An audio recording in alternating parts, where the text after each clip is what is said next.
सबसे पहली चीज़ बीट के न्यूमेरिकल्स में आपके पास ट्यूनिंग फोक के क्वेश्चन आएंगे। ट्यूनिंग फोक दो प्रॉन्ग्स होते हैं स्टील के बने हुए जो मूव करते हैं इस तरीके से। इंपॉर्टेंट ये है कि अगर ट्यूनिंग फोक के किसी फोक को या ट्यूनिंग फोक के दोनों फोक्स को हम फाइल कर दें, फाइलिंग का मतलब कि उसको पतला कर दें, फाइलिंग कर दी, अब वो बहुत आसानी से मूव कर पाएगा, बहुत तेज़ मूव करेगा। तेज़ मूव करने का मतलब उसकी फ्रीक्वेंसी बढ़ेगी। तो अगर ये वर्ड यूज हो जाए न्यूमेरिकल में कि ट्यूनिंग फोक को हमने फाइल कर दिया, समझो ट्यूनिंग फोक की फ्रीक्वेंसी बढ़ गई। और अगर ट्यूनिंग फोक के ऊपर आपने वैक्स लगा दिया तो वो ठीक तरह मूव नहीं कर पाएगा, वो भारी हो गया, मूव नहीं कर पा रहा, तो उसकी फ्रीक्वेंसी घट जाएगी, तो फ्रीक्वेंसी डिक्रीज हो जाएगी, याद रखना। शुरू करते हैं फर्स्ट न्यूमेरिकल।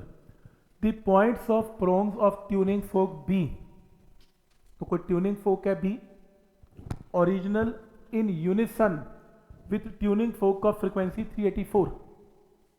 यूनिसन का मतलब सेम फ्रीक्वेंसी बताया था, ऑक्टेव का मतलब डबल फ्रीक्वेंसी बताया था, मैंने बोला यूनिसन यूज करता है, तो दोनों की फ्रीक्वेंसी ओरिजिनली सेम है, कितनी 384 आर फाइल्ड। अब मैंने क्या कर दिया, बी को मैंने क्या कर दिया, फाइल कर दिया, फ्रीक्वेंसी बढ़ गई, बी की फ्रीक्वेंसी बढ़ गई जिसको फाइल किया। तो क्या कह रहे हैं, अब फाइल करने पे दो ट्यूनिंग फोक की फ्रीक्वेंसी सेम नहीं रही, एक की बढ़ गई एक की वही सेम है, तो there is difference of frequency. Difference of frequency को क्या बोलते हैं, बीट्स। तो कितनी बीट जनरेट हो गई, 3 बीट जनरेट हो गई पर सेकेंड। अब वो कह रहे हैं कि बताओ बी की फ्रीक्वेंसी क्या थी। बस आप मुझे ये बताओ कि ए की फ्रीक्वेंसी 384 है, शुरू में बी की फ्रीक्वेंसी भी 384 है, लेकिन क्योंकि बी को फाइल किया तो फ्रीक्वेंसी इसकी बढ़ जानी चाहिए। और वैसे अगर मैं ये पूछूं कि अगर एक की मान लो दो ट्यूनिंग फोक है, इस क्वेश्चन के अलावा वैसे पूछूं कि अगर मान लो आपके पास एक की फ्रीक्वेंसी 384 है तो और दूसरे ट्यूनिंग फोक के साथ फ्रीक्वेंसी बीट्स कितनी जनरेट हो रही हैं, 3, तो इसका मतलब है कि या तो दूसरे ट्यूनिंग फोक की फ्रीक्वेंसी 381 होगी, ताकि डिफरेंस क्या आ जाए 3, या फिर क्या होगी 387 होगी, क्योंकि डिफरेंस इसके साथ भी कितना है 3। बीट्स में ऐसा नहीं होता कि इसका बड़ा ही होना चाहिए या छोटा ही होना चाहिए, डिफरेंस 3 होना चाहिए, तो दोनों में से कोई भी एक आंसर आ सकता है। लेकिन क्योंकि बी ट्यूनिंग फोक को हमने क्या किया, फाइल करने से फ्रीक्वेंसी घट नहीं सकती, तो क्या होगी, इंक्रीज। तो आंसर क्या है 387। तो पॉइंट समझ में आ रहा है कि देखो आपको दो चॉइस मिलेंगी, दो चॉइस आपको अपने आप पता लग जाएगी, क्योंकि अब नंबर ऑफ बीट्स गिवन होंगे, आपको एक हिंट गिवन होगा जो ये डिसाइड करेगा कि दोनों में से क्या आंसर है, तो आपका ये आंसर है। क्या ये पॉइंट यहां तक क्लियर है, कोई डाउट इसमें? जैसे और ट्राई करते हैं। नेक्स्ट है a tuning fork arrangement produces 4 beats per second. ठीक है, ट्यूनिंग फोक के दो ट्यूनिंग फोक हैं, दोनों जब इकट्ठे बजते हैं 4 बीट्स जनरेट होती हैं, यानी कि डिफरेंस ऑफ फ्रीक्वेंसी दोनों में 4 है। With one of tuning fork की frequency 288 cycles per second, hertz है, revolutions per second, RPS, CPS, ये सब फ्रीक्वेंसी है। फ्रीक्वेंसी कितनी है, 288 है। Little wax is placed on the unknown fork, दूसरे की फ्रीक्वेंसी मुझे नहीं पता, लेकिन मुझे इतना पता है कि उसके ऊपर हमने क्या लगा दिया, वैक्स लगा दिया। वैक्स लगाने पे उसने 2 बीट जनरेट करनी शुरू कर दी, तो बताओ अननोन फोक की फ्रीक्वेंसी क्या है। ठीक, पहले एक बात समझ लो, जिस ट्यूनिंग फोक पे वैक्स लगा उसकी फ्रीक्वेंसी घटेगी, सही है। शुरू करें, अभी वैक्स नहीं लगाते, बिना वैक्स के बताओ नंबर ऑफ बीट्स कितनी है, 4। तो पहले प्रॉब्लम ऐसे करते हैं, बुक्स तो पता नहीं कैसे कैसे करती है, देखो मेरे को बड़ा पसंद है ऐसे करना। ठीक, मैं हमेशा ऐसे देखता हूं कि अगर मान लो एक नॉन फ्रीक्वेंसी 288 है, एक अननोन फोक है, अननोन फोक की फ्रीक्वेंसी या तो 4 ज्यादा होगी या 4 कम होगी, इनमें से एक आंसर मार्क करना है। ठीक है, अभी मैंने वैक्स नहीं लगाया क्योंकि नंबर ऑफ बीट्स कितनी थी पहले, 4, तो 4 है, तो 288 में या तो 4 ज्यादा कर दो या 4 कम कर दो, तो या तो आंसर 292 है या आंसर 284 है। अब वैक्स लगाएं, चलो वैक्स शुरू करते हैं। वैक्स लगाने के बाद नंबर ऑफ बीट्स कितनी आनी चाहिए, 2 आनी चाहिए। चलो वैक्स लगाते हैं, मैं मान लेता हूं कि चलो मेरा आंसर 284 है, देखो कोई तो मानना पड़ेगा, चलो मेरे हिसाब से आंसर 284 है। मैंने अपने इस फोक पे वैक्स लगाया, थोड़ा सा लगाया तो फ्रीक्वेंसी मान लो 283 हो गई, तुमने थोड़ा और लगा दिया 282 भी हो सकती है, तुमने और लगाया 281 भी हो सकती है, 280 भी, 279, जितना वैक्स लगाते जाओगे कोई भी केस हो सकता है। अब मेरे को ये पता है कि क्या इसको तो चेंज नहीं किया हमने, इसका और इनमें से कोई भी एक केस हो, क्या डिफरेंस 2 आ सकता है? नहीं आ सकता, क्योंकि डिफरेंस कितना है अभी 4, उल्टा वैक्स लगाने पे डिफरेंस कितना हो गया 5, फिर कितना हो गया 6, ये तो बढ़ता जा रहा है, घट तो रहा ही नहीं। चलो इस पे वैक्स लगाएं, इस पे वैक्स लगाते हैं तो केस क्या हो सकता है 291, और वैक्स लगाएंगे 290, और वैक्स लगाएंगे 289, और लगाएंगे 288, कोई भी केस हो सकता है। क्या इनमें से कोई एक केस ऐसा आपको दिखता है कि इसकी और इसका डिफरेंस 2 आ जाए? दिखता है। तो यानी कि यहाँ पे ये केस पॉसिबल है कि नंबर ऑफ बीट्स कितनी जनरेट होंगी 2, इसमें पॉसिबल ही नहीं है, तो आंसर क्या मार्क करेंगे 292 इज द आंसर। तो पॉइंट समझ में आ रहे हैं यहाँ तक कैसे करना है? ये आपको एक एक करके थोड़ा सोचना पड़ेगा मन में।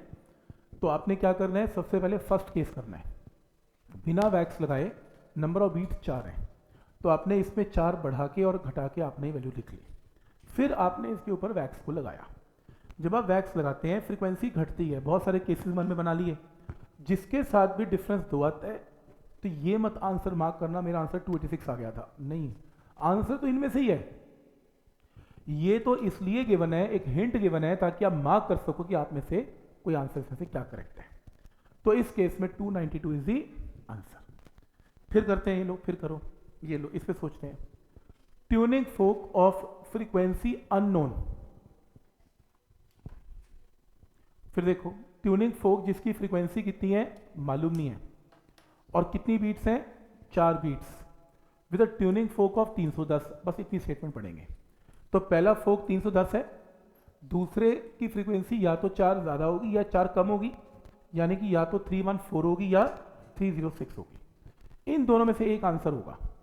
अब मेरे हिसाब से दोनों में से कोई भी आंसर हो सकता है, पर एक हिंट गिवन है। क्या हिंट गिवन है? It give same number of beats on filing, filing करने से फ्रीक्वेंसी बढ़ती है। तो अब मैंने क्या किया, मेरे पास मैंने इसकी फाइलिंग की, चलो 315, 316, 317, 318, चलो मैंने मान लिया मेरा आंसर 314 है, पर फाइलिंग करने से फ्रीक्वेंसी बढ़ती है। मेरे पास कोई ऐसा केस नहीं है जिससे डिफरेंस वापस से कितना हो जाए 4, क्योंकि कह रहा है कि जो नंबर ऑफ बीट्स क्या हो गई सेम हो गई, तो इसके साथ तो डिफरेंस दोबारा से 4 नहीं आएगा। इसमें देखें 306 फ्रीक्वेंसी बढ़ गई, 307, 8, 9, 10 और 14 भी आ जाएगा। हाँ, तो हो सकता है ना, इन दोनों की फ्रीक्वेंसी में डिफरेंस 4 है, तो यानी कि मेरा आंसर क्या मार्क करेंगे 306। समझ में आ रहा है कि ये पॉइंट क्या है, इसमें कैसे मार्किंग होनी है। वैक्स है फ्रीक्वेंसी घटेगी, फाइलिंग है फ्रीक्वेंसी बढ़ेगी, उस हिसाब से आंसर देने आपने। चलो फिर करते हैं, नेक्स्ट है ये लो,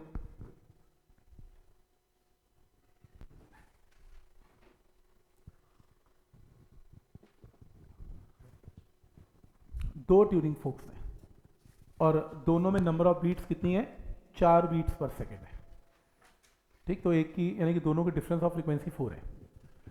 on loading be with wax, चलो बी पे वैक्स लगा दिया, तो नंबर ऑफ बीट्स कितनी होगी अब 6 हो गई, ठीक है, समझ में आ रहा है। अब वो कह रहे हैं अगर मैं वैक्स पहले ज़्यादा लगा दिया, अब मैं थोड़ा घटाना चाहता हूँ, मैंने घटा दिया, तो नंबर ऑफ बीट्स वापस से कितनी हो गई 4। तो बताओ किस केस में फ्रीक्वेंसी ऑफ बी क्या होगी, एक ही फ्रीक्वेंसी के बने, एक एक करके देखो। इस टाइप की प्रॉब्लम ना एक साथ में मत कर किया करो, फिर गड़बड़ हो जाएगी। 2 केस तो होंगे ही ना बीच में, पहले एक ही काम करते हैं। शुरू में इनकी कितनी बीट्स थी 4 बस, तो पहले ओरिजिनल केस बनाते हैं। शुरू में नंबर ऑफ बीट्स 4 है, ए की फ्रीक्वेंसी कितनी है 256 है, तो 260 या 252 में से आंसर होगा। क्या ये पहला स्टेप क्लियर है? इन दोनों में से एक आंसर है। आगे वो कहता है जब मैंने वैक्स को लगाया तो 6 बीट्स सुनाई दी। चलो वैक्स लगाते हैं, दोनों में वैक्स लगाएंगे, तो पहले 252 लगाते हैं, 252 पे घट गई 251, 50 कुछ भी हो सकता है। ऐसे ही इसके अंदर 259, 258 करते 252 भी आएगा, रादर इसके अंदर भी, इसके अंदर वो कह रहे हैं नंबर ऑफ बीट्स वैक्स लगाने पे कितनी होगी 6। चेक करें ये कितनी है 256 है, है ना, ए की फ्रीक्वेंसी कितनी है, ए की 256 है, तो डिफरेंस क्या आना चाहिए, 6 आना चाहिए। तो चलो करते हैं, 251 भी आएगा, 250 भी आएगा। तो ठीक है, सबसे पहले डिफरेंस कितना आ रहा है, इसके साथ 6 बीट्स का आ रहा है, तो ये आंसर हो सकता है। चलो इसमें चेक करें, मेरे को तो इसमें भी डिफरेंस 6 का नजर आ रहा है, इसके अंदर भी डिफरेंस 6 का, दोनों में से दोनों केस पॉसिबल है। आपके सामने है 6 बीट्स, तो बाद में भी वैक्स लगाने के बाद भी दोनों के दोनों केसेस में एक केस पॉसिबल है जिसमें डिफरेंस 6 आ रहा है। ठीक, फिर उसने क्या कहा, मैंने वैक्स थोड़ा हटा लिया थोड़ा सा। जब मैंने वैक्स को हटाया तो वो कह रहे हैं कि नंबर ऑफ बीट्स घट गई, रिड्यूस हो गई, और कितनी हो गई, 4। अब कायदे से देखा जाए तो डिफरेंस ऑफ फ्रीक्वेंसी 256 के साथ अगर काम किया जाए तो 256 और 252, देखो ना इसके ऊपर वैक्स हटेगा तो आंसर क्या आ गया, 252, तो कायदे से इनका डिफरेंस 4 आ गया। हाँ ये केस पॉसिबल है, 260 आंसर है, पर मेरा तो ये भी, हालांकि बुक्स में 260 ही आंसर गिवन है। अब मेरा तो ये भी मानना है, थोड़ा वैक्स हटाओगे तो इसका डिफरेंस वापस से कितना आ रहा है, 4 डिफरेंस। तो फिर यानी कि देखा जाए तो 252 भी आंसर हो सकता है, पर शायद उसने इसलिए ये आंसर मार्क किया क्योंकि उसने मेंशन किया रिड्यूस्ड, उसने ये नहीं कहा इट, मतलब ओरिजिनल वैल्यू रीगेन नहीं हुई, बस थोड़ी सी रिड्यूस हो गई। अब थोड़ा रिड्यूस होने का चांस इसमें तो है, पर इसमें नहीं है, इसमें नहीं है। अब देखो ना, पहले 6 बीट्स हैं, तो 6 बीट्स के हिसाब से तो ये आंसर मार्क कर दिया। फिर वो कहता है कि मैंने वैक्स को हटाया तो 4 बीट्स हैं, तो 4 बीट्स तो इधर भी आ रही है, 4 बीट्स इधर भी आ रही हैं, ठीक है। तो उस केस में आपने ये आंसर मार्क करना है, क्योंकि जब आपने पहली 6 बीट्स हैं, फिर जब थोड़ा सा वैक्स हटाओगे तो 252 यहाँ पर आंसर मार्क कर देना है, तो ये आंसर है 260।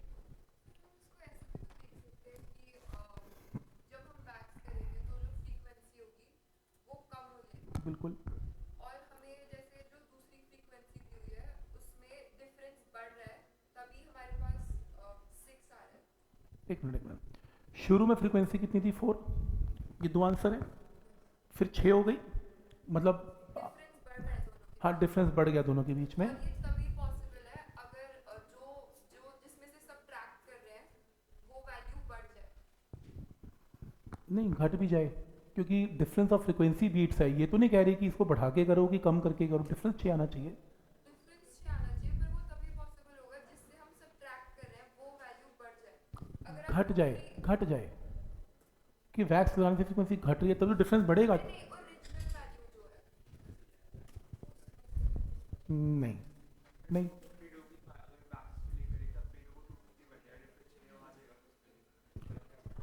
हाँ मैं तो कह रहा हूँ उसमें भी आंसर आ रहा है, मैं तो बोल रहा हूँ कि उसका आंसर आ रहा है, पर मैं साथ में ये भी बोल रहा हूँ कि उसने इसलिए मार्क किया, उसने ये माना कि शुरू में बीट्स जो थी वो 4 थी, तो इन दोनों में से एक आंसर है। वो कहता जी वैक्स लगा दिया मैंने, अब वैक्स तो दोनों पे लगेगा, दोनों पे लगाना पड़ेगा, तो फ्रीक्वेंसी का डिफरेंस 6 हो गया। तो मैंने देखा कि वैक्स लगाने पे ये 250 भी अटेन करता है, इस वैल्यू के साथ इसका डिफरेंस 6 है, लेकिन 250 यहाँ भी एग्जिस्ट करता है, तो वैल्यू इसमें भी 6 है, दोनों कंडीशन सेटिस्फाई हैं, तो 6 होना कोई कंडीशन को ब्रेक करने वाली बात नहीं कर रहा। जब वैक्स हटाया तो उसने कहा कि डिफरेंस 4 हो गया, देखो 4 हो गया, इसके साथ 4 हो गया, पर ये तो ओरिजिनल रीगेन ही कर गया ना वापस, तो ये आंसर मार्क कर दिया 260। उसने बोला रिड्यूस्ड, रिड्यूस में थोड़ा सा कम हो गया बस।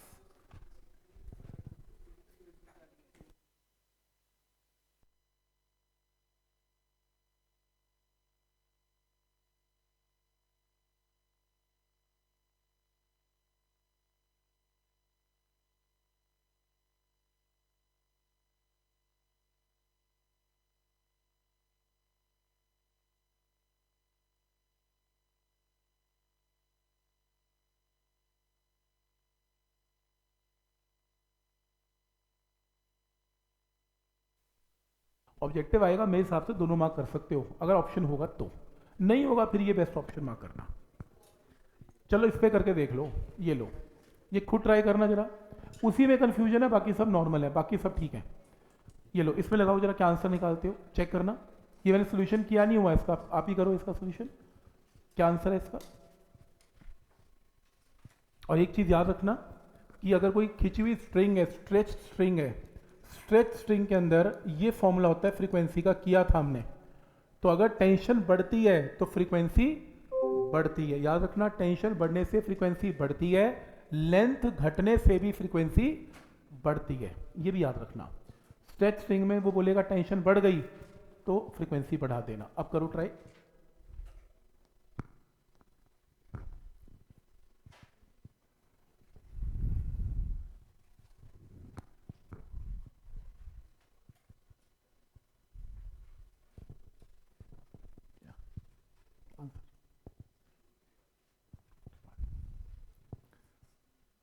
क्या आंसर है? 251। देखें, देखो क्वेश्चन है ट्यूनिंग फोक जिसकी फ्रीक्वेंसी 256 है, ये लो 256 है, ये एक फ्रीक्वेंसी है और 5 बीट्स बन रही हैं ट्यूनिंग फोक की एक पियानो की स्ट्रिंग के साथ। अब यानी कि मेरा आंसर या तो 261 है या मेरा आंसर 251 है। राइट, क्या ये पॉइंट क्लियर है? यहाँ तक इन दोनों में से एक आंसर मार्क करना पड़ेगा। नंबर ऑफ बीट्स 5 है और वो कह रहा है the beat frequency decreases to 2, beat frequency घट गई। अगर मैंने टेंशन को क्या किया, स्लाइटली बढ़ा दिया। टेंशन बढ़ने से फ्रीक्वेंसी क्या होती है? बढ़ती है। चलो दोनों की टेंशन बढ़ाते हैं। एक काम करते हैं, 261 वाली की देखो, ये तो ट्यूनिंग फोक है, इसको तो छोड़ ही दो। ये आपकी स्ट्रिंग है, आपने टेंशन स्ट्रिंग की बढ़ानी है। तो चलो मान लो मेरा आंसर 261 है, मैंने 261 की फ्रीक्वेंसी को बढ़ा देना है क्योंकि टेंशन बढ़ गई। तो या तो 262 या 263 या 264 एंड सो। क्या इसके साथ किसी केस में डिफरेंस 2 आ रहा है? नहीं, पहले डिफरेंस 5 है, फिर डिफरेंस कितना हो गया? टेंशन बढ़ा रहा हूं मैं और डिफरेंस की वैल्यू क्या होती जा रही है? बढ़ती जा रही है। लेकिन मेरे को तो क्या चाहिए? कम चाहिए, तो ये तो नहीं केस पॉसिबल। चलो इसके करें, 252, 253, 254, ये देखो मुझे दिख रहा है इसके साथ इसकी फ्रीक्वेंसी का डिफरेंस कितना है? 2 बीट्स पर सेकेंड, और वो भी यही कह रहा है डिफरेंस 2 आना चाहिए। इसका मतलब क्या आंसर मार्क करेंगे? 251 इज द आंसर। समझ में आ रहा है कि कैसे इसकी मार्किंग करनी है? कोई डाउट है इसमें? क्योंकि यहाँ तक तो आप निकाल ही लेंगे फर्स्ट कंडीशन से, फिर देखना यह है कि वैक्स लगाना है तो फ्रीक्वेंसी घटेगी, फाइल करना है फ्रीक्वेंसी बढ़ेगी, टेंशन बढ़ानी है फ्रीक्वेंसी बढ़ेगी, कुछ ऐसी बात करेगा जिससे आप इस कंडीशन को ब्रेक कर सकते हो। ठीक है, और देखते हैं, बहुत सारे टाइप ऑफ क्वेश्चन है आज इसमें। नेक्स्ट है ये लो, ये भी मैंने किया नहीं हुआ, इसका आंसर 196, प्लीज एक बार चेक करना आ रहा है कि नहीं आ रहा।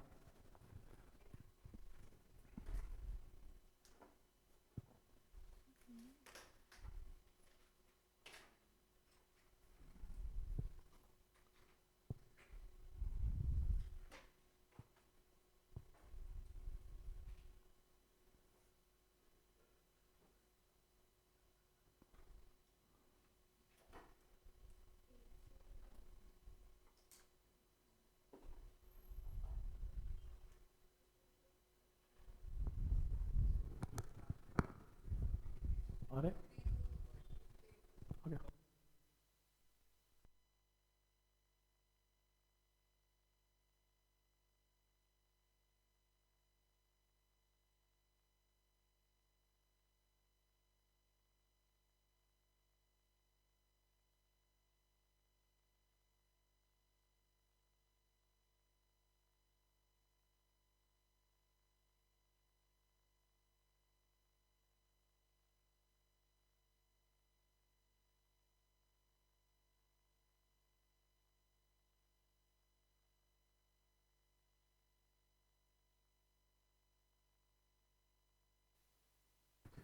तो इसको फिर से करते हैं, देखो। When two tuning fork are sounded simultaneously, 4 beats per second are heard. Some tape is attached on the prong 2. तो सेकेंड के ऊपर टेप लगा दिया, वो मूव करना थोड़ा मुश्किल हो जाएगा। मुश्किल होगा तो क्या होगा? उसकी फ्रीक्वेंसी घटेगी। अब वो कह रहा है कि जब द्वारा उनको बजाया गया तो नंबर ऑफ बीट 6 रह गई। तो अगर एक की फ्रीक्वेंसी 200 है, ये लो 200 है, तो पहले केस के हिसाब से इनकी नंबर ऑफ बीट 4 थी, तो या तो आंसर क्या होगा? 204 होगा या 196 होगा, राइट। इन दोनों में से एक आंसर मार्क कर रहे हैं। तो वो कह रहे हैं जब इसके ऊपर टेप लगा दी गई, इन ये फोक 2 है, ये फोक 1 है, टेप लगा दी गई तो नंबर ऑफ बीट 6 हो गई। अब टेप लगाएं, टेप लगाते हैं 205, सॉरी टेप लगाने पे फ्रीक्वेंसी कम होएगी, 203, 202, 201, 200, 199। मेरे को डिफरेंस कितना चाहिए? 6 चाहिए, 6 चाहिए, ठीक। ये रहा, इस पे टेप लगाते हैं 194, 193, 192। डिफरेंस कब आ रहा है 6 इसके बीच में? 194 पे 195 भी आएगा, कोई बता रहा हूँ। 194 पे डिफरेंस कितना आ गया? 6 आ गया। लेकिन वो कह रहा है कि ये तो यहाँ भी आएगा। तो अगर ऐसा केस फंस जाए तो बहुत टेप मत लगाना, इसमें छोटी टेप लगेगी तो आंसर मार्क कर देना। तो आंसर 196, जिसका जल्दी आंसर आएगा वो मार्क करना। ऐसे कई क्वेश्चन ऑब्जेक्टिव के अंदर देखे जाएंगे, वैक्स लगाने पे दोनों में आंसर आता है, लेकिन एक में बहुत लेट आता है, तो फिर जिसमें जल्दी आएगा वो आंसर मार्क करना। पॉइंट समझ में आ रहा है? आ तो दोनों में जाएगा 6 आंसर, 194 यहाँ भी है, 194 यहाँ पर भी है, लेकिन जिसमें जल्दी आएगा वो मार्क करना, आंसर 196 मार्क करके आना। इसका करना जरा, ये एक नया टाइप का क्वेश्चन है, अब क्वेश्चन चेंज हो गया।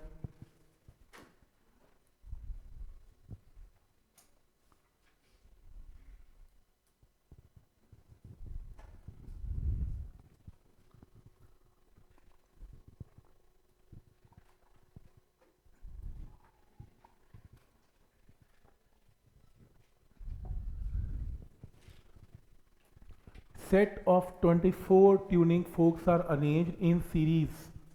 चलो जी, इंक्रीजिंग फ्रीक्वेंसी पे अरेंज करना शुरू किया 24 फोक को, such that number of beats इसमें 4 है। 4 बीट्स, जैसे अगर पहले की फ्रीक्वेंसी न्यू है तो दूसरे की या तो न्यू +4 या न्यू -4, पर उसने बोला इंक्रीजिंग फ्रीक्वेंसी तो माइनस मत लगाना, तो न्यू +4।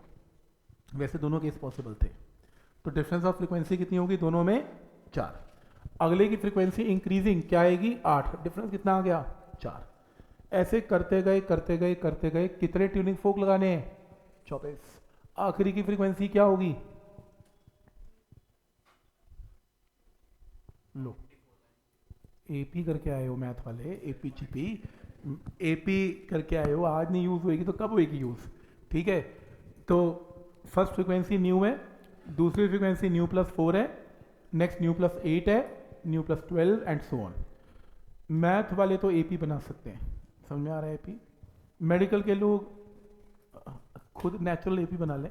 पहली फ्रीक्वेंसी न्यू है, न्यू +4 है, नेक्स्ट न्यू +2 × 4 है 8, 3 × 4 है, मतलब जो सेकेंड है उसका 1 × 4 है, थर्ड वाले की 2 × 4 है, थर्ड वाले की जो फोर्थ वाला है 3 × 4 है, 24th वाले की 23 × 4 है। और अगर मेडिकल में ना कर पाएँ तो अपने हाथ पे कैलकुलेशन कर लें, मतलब +4 +4 +4 प्लस इतना तो कर ही लेंगे, 24 तक पहुंच ही जाएंगे, इतना आएगा। ठीक है।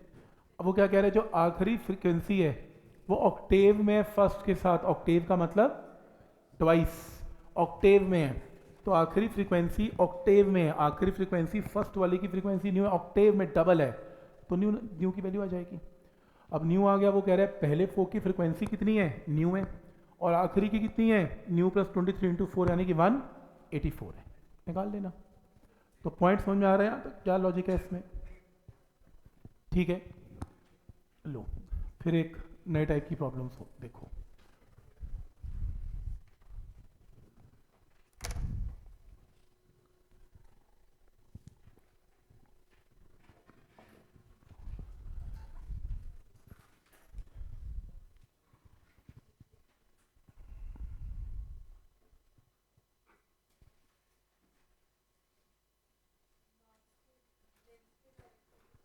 फ्रीक्वेंसी 1/2L√T/μ, तो inversely proportional to length. Length छोटी है तो फ्रीक्वेंसी बड़ी है स्ट्रिंग्स में।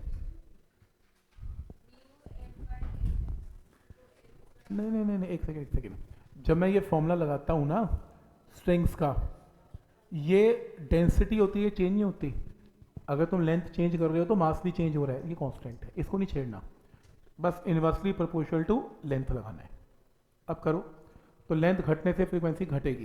ये लो क्वेश्चन है, in an experiment it was found that a tuning fork of and a sonometer, sonometer कुछ नहीं स्ट्रेच स्ट्रिंग है, तो ट्यूनिंग फोक एक और सोनोमीटर दो, 5 बीट्स दे रहे हैं पर सेकेंड, तो दोनों में फ्रीक्वेंसी का अंतर कितना है? 5 है। बोथ मैन, कब फ्रीक्वेंसी का अंतर क्यों आ रहा है?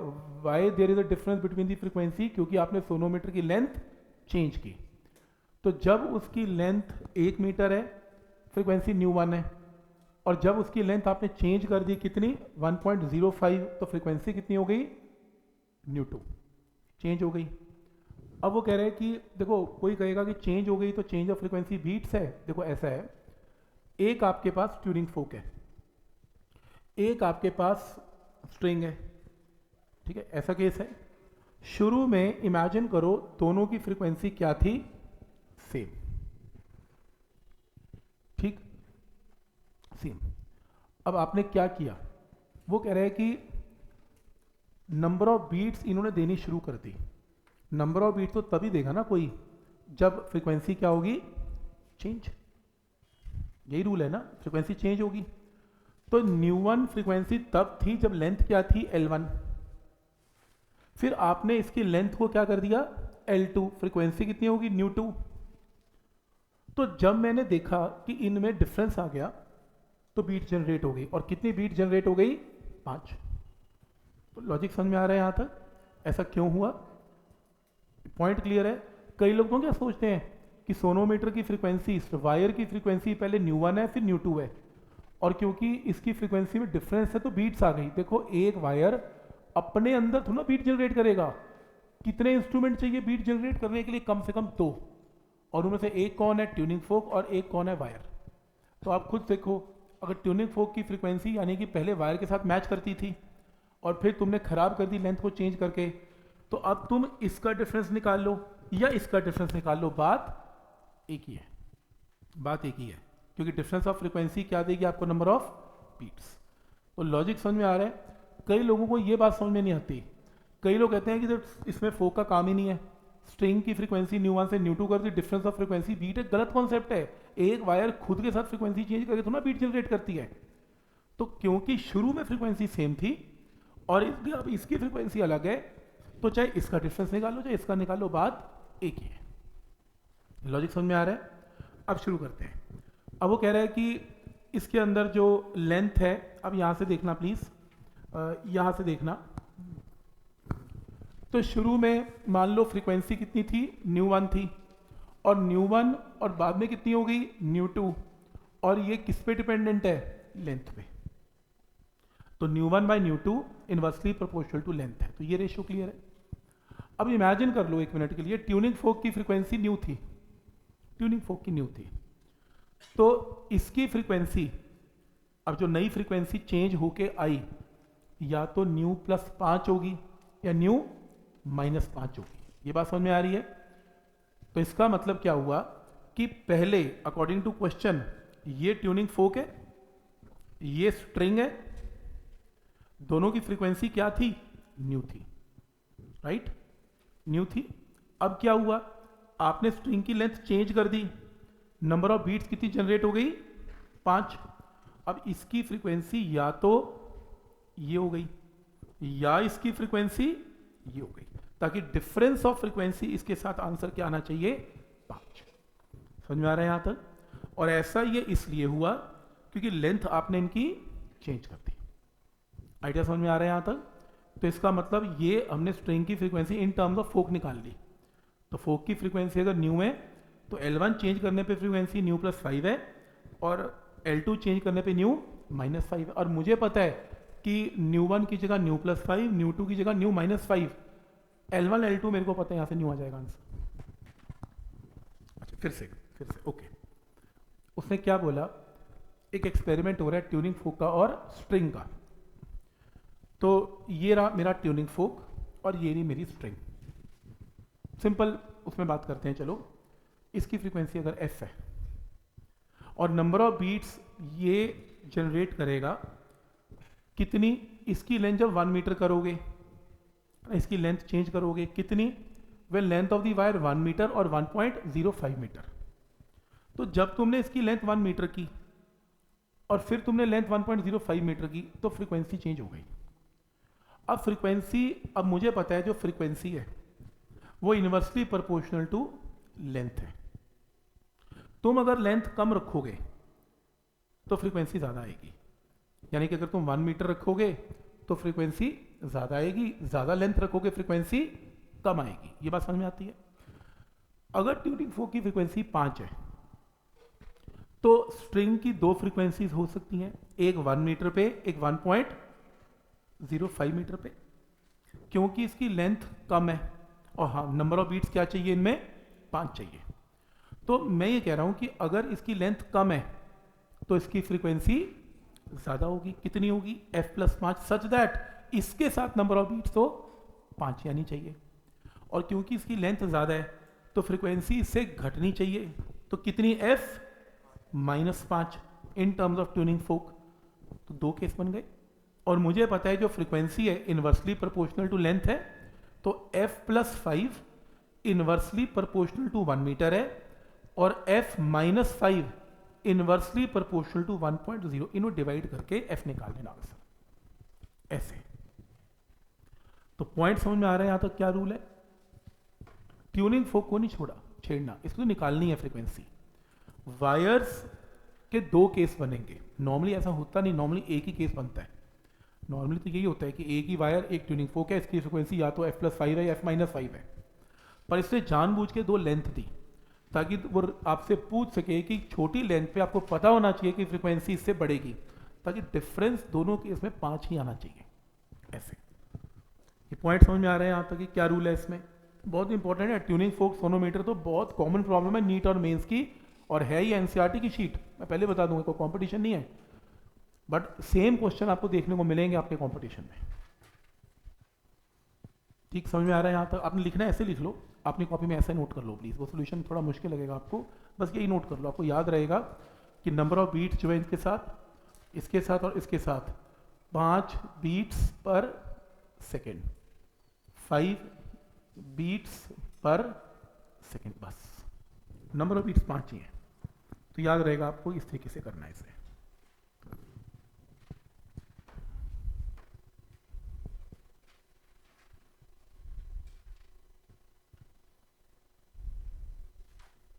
बस इसे सॉल्व कर लेना, इसके बाद आंसर आएगा। ठीक है यहाँ तक?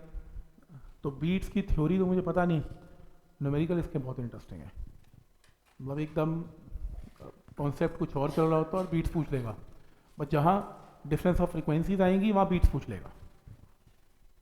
ठीक, तो और कितने केस एग्जिस्ट करते हैं वो भी करवाऊंगा, ताकि आपको आइडिया हो जाए कि कौन कौन से क्वेश्चन इसमें पॉसिबल है।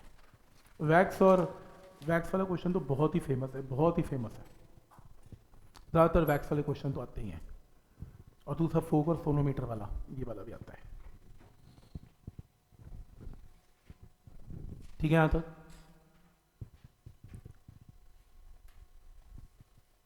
ठीक है।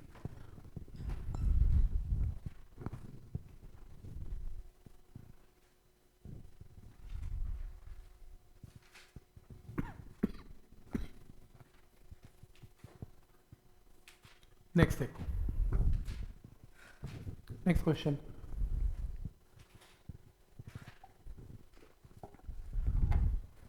क्या कह रहे हैं? A tuning fork of frequency. Better पता है क्या है? डायग्राम हमेशा साथ बनने चाहिए, क्लैरिटी हो जाती है। पता है ट्यूनिंग फोक अलग है और वायर अलग है। तो देखो मैं दोबारा बना रहा हूं। Tuning fork of frequency 200 hertz is in unison with sonometer wire. ये सोनोमीटर वायर है, यूनिसन का मतलब दोनों की फ्रीक्वेंसी इनिशियली सेम है। लिख दिया 200 लिख दिया, सही है। आगे, how many beats per second will be heard if tension of the wire increase by 2%। अगर मैं इसकी टेंशन बढ़ा दूं तो बताओ इसकी फ्रीक्वेंसी बढ़ेगी, फ्रीक्वेंसी बढ़ जाएगी टेंशन बढ़ने से। कह रहे फिर नंबर ऑफ बीट्स पहले तो 0 है क्योंकि इनिशियली फ्रीक्वेंसी दोनों की सेम थी, पर इसकी टेंशन बढ़ने से, इसकी फ्रीक्वेंसी बढ़ने से नंबर ऑफ बीट जनरेट हो जाएंगी। कितनी जनरेट होंगी ये बताओ? तो पहले एक काम करते हैं, सोनोमीटर वायर की फ्रीक्वेंसी निकाल लेते हैं। तो मैंने क्या किया, इनिशियल ट्यूनिंग फोक की फ्रीक्वेंसी 200 है, ट्यूनिंग फोक की भी 200 है।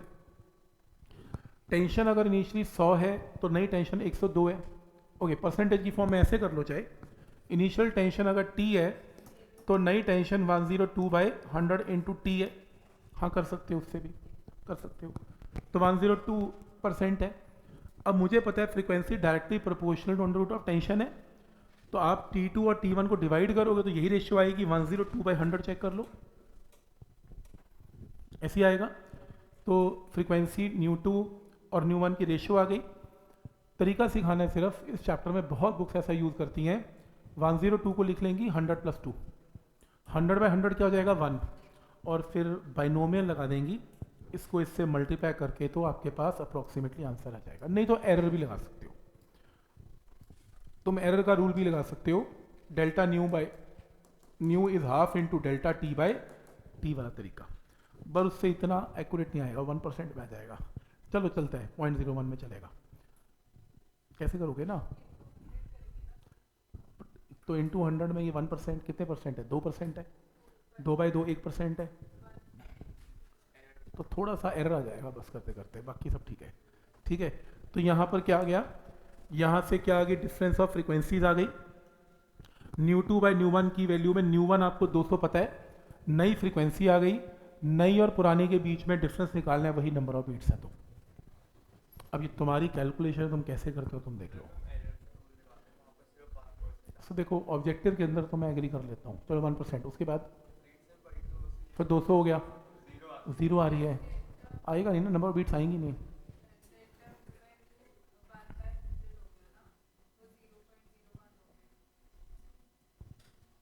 100 से मल्टीप्लाई करके 1% नहीं हो गया।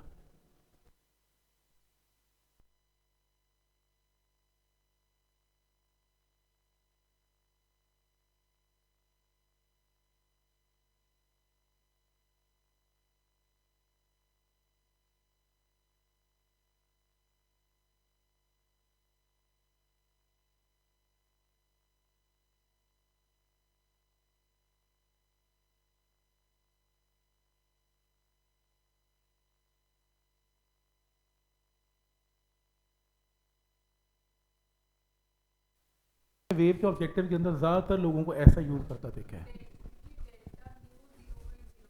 कर सकते हो, डेल्टा न्यू आ गया ना, डेल्टा न्यू इज जो भी परसेंटेज आ गया आपके पास, डेल्टा न्यू न्यू2 - न्यू1 करके आपने न्यू2 निकाल लिया, तो डेल्टा न्यू ही नंबर ऑफ बीट्स हैं, यही कह रहे हो। ठीक, आंसर आ रहा है तो सही है। ठीक है, ये देखना जरा, ये देखो इसका आंसर कैसे हो।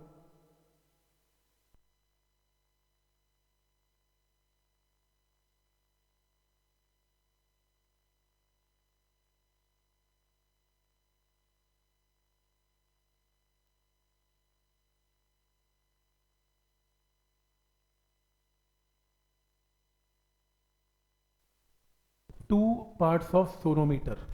सोनोमीटर कुछ नहीं है जी, एक वायर है बस, स्ट्रिंग है। मूवेबल नाइफ, देख रहे हो नाइफ है नीचे, डिफर बाय 2 mm।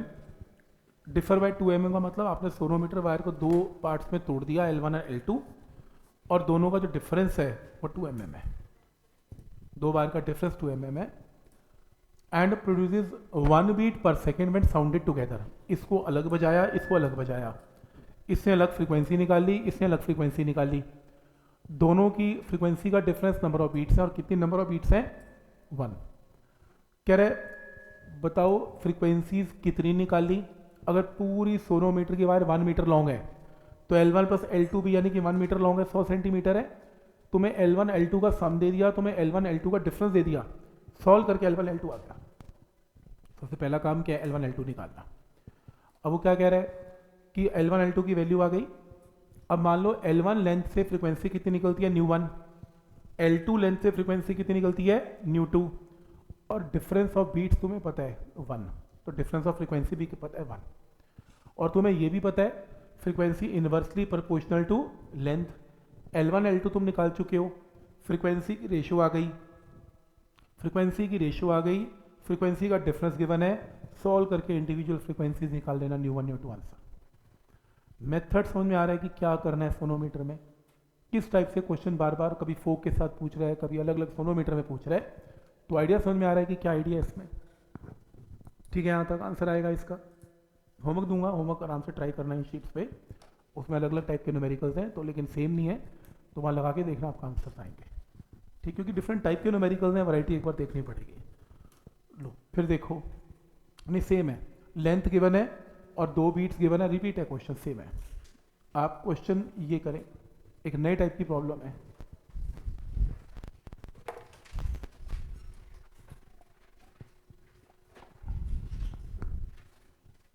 अब ये साउंड पे आ गया।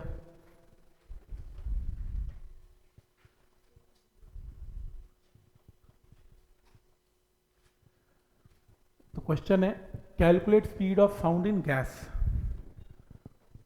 इन विच 2 sound wave of wavelength, 2 wavelengths हैं साउंड की, तो 2 वेवलेंथ है, फ्रीक्वेंसी भी डिफरेंट होगी, वेवलेंथ भी डिफरेंट है, फ्रीक्वेंसी भी डिफरेंट होगी। और कह रहा है कि डिफरेंस ऑफ फ्रीक्वेंसीज पता है, बीट्स पता है, कितनी बीट्स हैं, 24 बीट्स हैं 6 सेकंड में। फ्रीक्वेंसी कभी भी हमेशा पर सेकंड निकलती है, तो 24 को 6 से डिवाइड करके क्या आएगा, 4 आएगा। तो साउंड के लिए क्या लगेगा, v is nu lambda, lambda 1 आपको निकालनी है, क्या स्पीड ऑफ साउंड निकालनी है। तो nu 1 is v by lambda 1, lambda 1 पता है, new 2 v by lambda 2, lambda 2 पता है, v की टर्म में लैम्डा 1 लैम्डा 2 आ गया। तुम्हें डिफरेंस ऑफ फ्रीक्वेंसीज पता है, न्यू 1 की जगह पुट कर दो v बाय 1, न्यू 2 की जगह v अपॉन 1.01, सॉल्व करके वेलोसिटी आ जाएगी आंसर। मतलब बेसिक फॉर्मूला पहले यही है, फ्रीक्वेंसी को वेलोसिटी की फॉर्म में आपने लिख लेना है by v is equal to nu lambda answer. ठीक है ना, sound v is nu lambda से न्यू को वेलोसिटी और साउंड और लैम्डा की फॉर्म में लिख लेना है, कि लैम्डा गिवन है तो v अपने आप आ जाएगा। जैसे ये अलग टाइप की प्रॉब्लम है फिर से,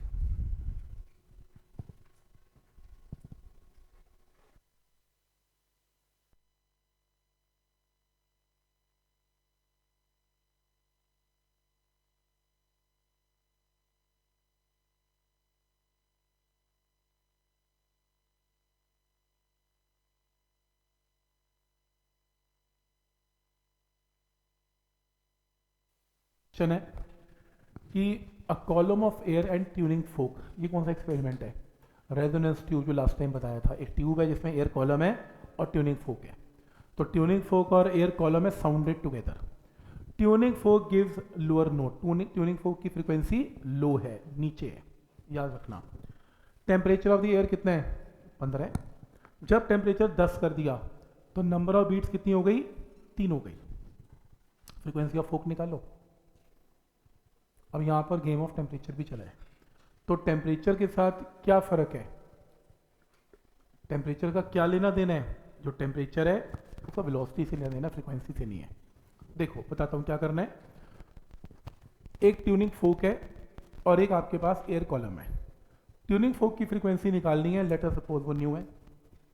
अब 15 डिग्री सेल्सियस पे नंबर ऑफ बीट्स कितनी है, 4 है। 10 डिग्री सेल्सियस पे नंबर ऑफ बीट्स कितनी है, 3 है। तो 15 डिग्री सेल्सियस पे आपकी ट्यूनिंग फोक की फ्रीक्वेंसी अगर न्यू है तो एयर कॉलम की फ्रीक्वेंसी न्यू +4 है, स्टैंडिंग वेव जनरेट हो जाएंगी उसमें। ये ज़्यादा रखना, न्यू -4 मत बोलना, क्योंकि उसने क्या बोला, ट्यूनिंग फोक की फ्रीक्वेंसी लो रखनी है, तो कम रखनी है तो ये ज़्यादा हो जाएगी। और 10 डिग्री सेल्सियस पे क्या हो जाएगी, न्यू +3 हो जाएगी। क्या स्टेप क्लियर है, तो एक क्या होगी, न्यू +4 होगी, एक न्यू +3 हो गई। इसको संभाल के रखते हैं फ्रीक्वेंसीज को। अब v is equal to nu lambda की अगर हम इक्वेशन लगाएं साउंड की, क्योंकि साउंड की स्पीड टेम्परेचर से चेंज होती है, तो 15 डिग्री सेल्सियस पे साउंड की स्पीड, फ्रीक्वेंसी 15 पे मुझे पता है, इंटू लैम्डा। 10 डिग्री सेल्सियस पे साउंड की स्पीड न्यू +3 फ्रीक्वेंसी पता है, इंटू लैम्डा। इन्हें डिवाइड कर लिया। Velocity directly proportional to under root of temperature, इसकी जगह अंडर रूट ऑफ 273 + 15, इसकी जगह रूट ऑफ 273 + 15। इसे सॉल्व करने का तरीका फिर देखो, इसको ऐसे लिख लिया अंडर रूट 288 283, क्योंकि इनमें फ्रीक्वेंसी का बहुत डिफरेंस नहीं होता। 288 को लिखो 283 + 5, ये फिर से क्या हो गया 1, फिर से बाइनोमियल अप्रॉक्सीमेटली हाफ से, कैलकुलेशन देखो कितनी आसान हो गई है, यहाँ से न्यू आएगा। नहीं तो अगर ये नहीं याद तो लास्ट टाइम मैंने एक फॉर्मूला लगवाया था V0 प्लस 0.16 टाइम्स टी, वो भी लग सकता है इसमें। लास्ट टाइम कराया था ना, एक शॉर्टकट फॉर्मूला लिखवाया था, टेम्परेचर के साथ वेलोसिटी ऑफ साउंड कैसे चेंज होती है, वो भी लगा सकते हो। वो भूल गए तो साउंड वेव्स के चैप्टर में, बीट्स के चैप्टर में ये तो लगता ही है, क्योंकि फ्रीक्वेंसी का डिफरेंस बहुत ज़्यादा नहीं है, तो यहाँ से भी ईजी है कैलकुलेशन। तो पॉइंट समझ में आ रहा है कि बीट के न्यूमेरिकल्स कैसे करने हैं।